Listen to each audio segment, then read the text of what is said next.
The first 2 miles are the Verrazano Bridge. It's a very long crossing, basically 1 mile up and 1 mile down.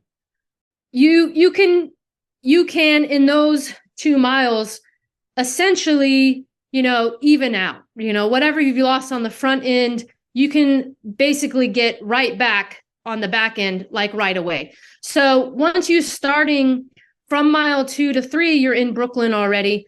You can kind of consider it a net zero. You're in Brooklyn, I should say from the beginning, you're in Brooklyn for the longest portion of the course. So from mile 3, you start running north and you're basically going through the heart of Brooklyn commercial district itself and the business center.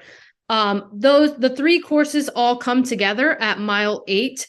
From mile 8 to 9 is basically a small climb. It's on the street is Lafayette Street. After that, basically you're heading down from Lafayette, you turn to Bedford Avenue, and that part goes through Williamsburg. The most notable thing about Williamsburg is that it's pretty quiet. In terms of New York City Marathon, that's a very quiet section of the course. There'll still be people out, but it's a contrast to other sections where the sidewalks are literally, 4 or 5 or 6 deep with people.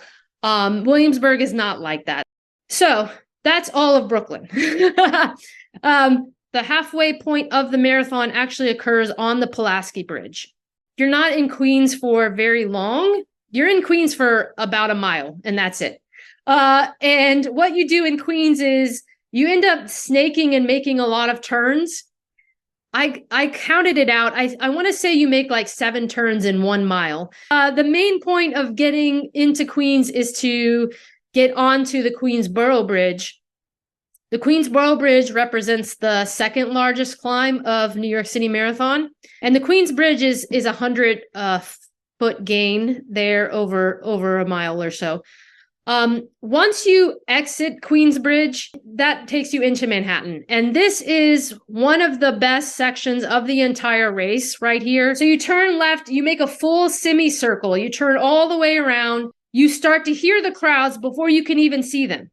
From mile 16 all the way to mile 20, basically. First Avenue, long straight shot, nothing in your way.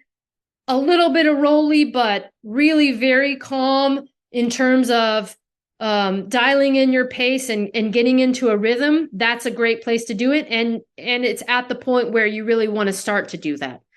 So from Manhattan, I call it Manhattan Part 1. You dip into the Bronx for less than a mile. It's really short. You barely go into the Bronx before you exit again. Mile 21, you're back in Manhattan for the second time and the last time. So at that point, once you've reached Manhattan Part 2, that's when the race is really on. Mile 21, you're in Harlem. Mile 23 starts. It's like 22.75. You start an incline on 5th Avenue. So from roughly 23 to 24, it's a climb the whole way. It's so gradual, it's imperceptible. So the incline starts, you're on 5th Avenue at 110th Street. That incline lasts all the way up to 5th Avenue and 90th Street. Beautiful thing, you get up to mile 24, and that takes your turn.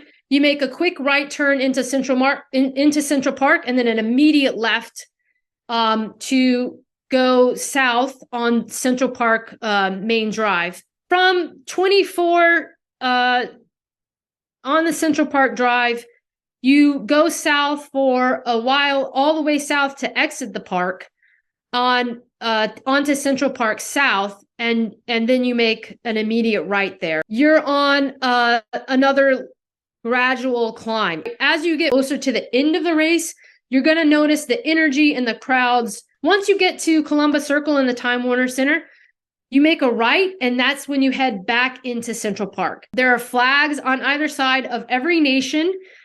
There is, to know, just a slight climb again as you go into Central Park and you finish. It's another 20 feet. You feel like a rock star at the concert. That's how you feel at the end of New York City Marathon.